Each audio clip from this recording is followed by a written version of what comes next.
People who call One North Texas apartment complex home are dealing with elevator issues. And for those with disabilities, it's more than just an inconvenience. Our Caroline Vandergriff is investigating what's being done at an apartment complex in Plano that hasn't had a working elevator now for 3 months.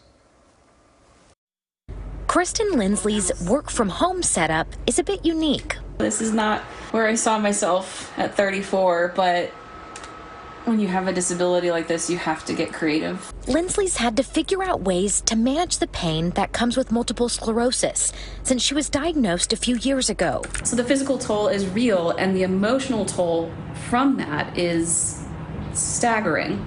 She says her symptoms have worsened over the past few months since the elevators at Legacy North Apartments in Plano broke down at the end of December.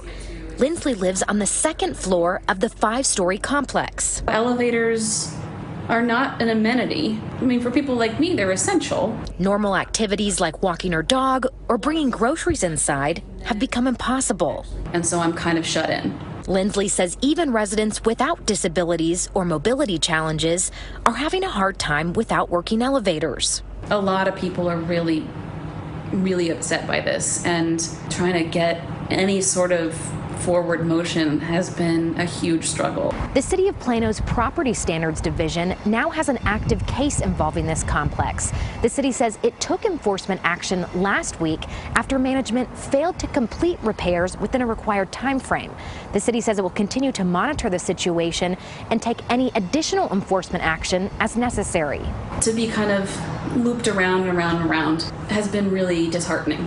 The only positive, the outpouring of support from the community, since Lindsley has been posting about the ordeal online. They grow up so fast. She hopes speaking out will help get results for all her neighbors.